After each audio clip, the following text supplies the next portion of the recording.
America is losing. Not in a war with bullets, but in a war that matters way more. Economic dominance, technology, manufacturing, infrastructure. The scoreboard isn't pretty. And if you think this doesn't affect you personally, you're not paying attention. Because when your country falls behind economically, your paycheck, your opportunities, your future all take the hit. So let me tell you exactly what America needs to do to win again and why you should care. China graduates 4 times more engineers than America every single year. They're building high-speed rail while we argue about fixing potholes. They dominate manufacturing, green energy, and they're coming for tech. And here's what stings. This didn't happen by accident. They had a plan. They executed it. We got comfortable and assumed we'd stay on top forever just because we were on top yesterday.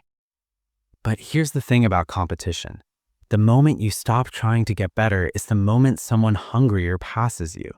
And China is absolutely starving for the #1 spot.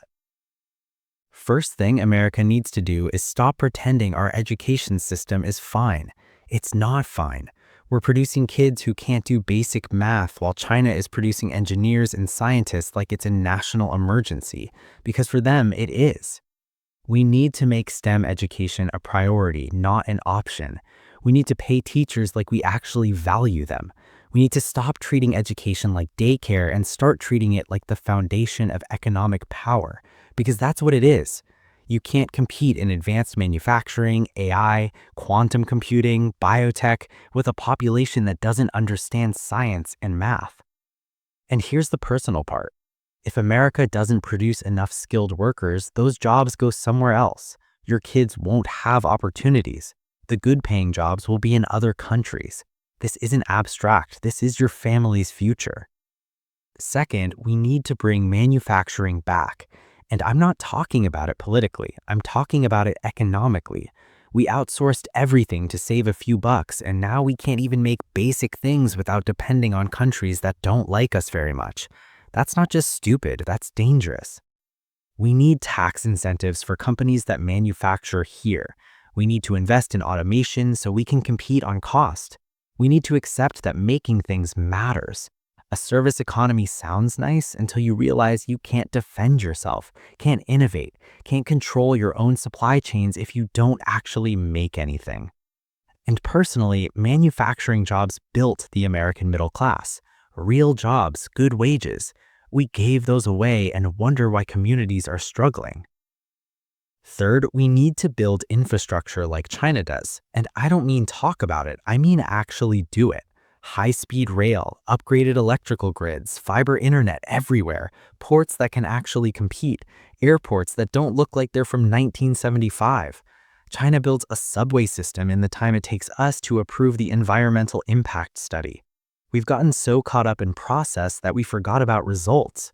We need to cut the red tape, streamline approvals, and build things that make America competitive again. Because here's reality. Businesses go where infrastructure is good. Talent goes where infrastructure is good. If your internet sucks, your roads are falling apart, and your airports are a nightmare, you're not attracting the best companies or the best people. You're becoming irrelevant. Fifth, and this is the hardest one, we need to stop fighting ourselves. China doesn't have to beat us. We're beating ourselves. We spend more energy arguing with each other than competing with them. We can't agree on anything. We can't build anything. We can't move forward because we're too busy pulling each other backward. Countries that win are unified around big goals. They sacrifice personal differences for collective success. We used to do that. We put a man on the moon because we decided to win. We built the interstate highway system. We won World War II. We did big things because we agreed they mattered more than our disagreements. Here's why you should care about all of this even if you're not into economics or geopolitics. When America falls behind, you fall behind. Your wages stagnate, your opportunities shrink, your kids have fewer options. The stability you take for granted disappears. Economic power isn't just about countries, it's about you, your job, your income, your future. If America loses this competition, you lose too. America absolutely can beat China in everything. We've got advantages they don't. freedom, creativity, a culture that rewards innovation, the best universities in the world, a system that attracts talent globally. But we have to stop being lazy, stop being divided, stop assuming we'll stay on top just because we always have been. We need to get hungry again, build again, invest in our future like it actually matters. Because it does, and the window to act is closing fast. Win or lose, it's on us. If this video helped you think a little differently, don't let it end here. Subscribe, not for motivation, not for hype, but for ideas that actually work in real life. This channel is built for people who value clarity over noise. I'll see you in the next one.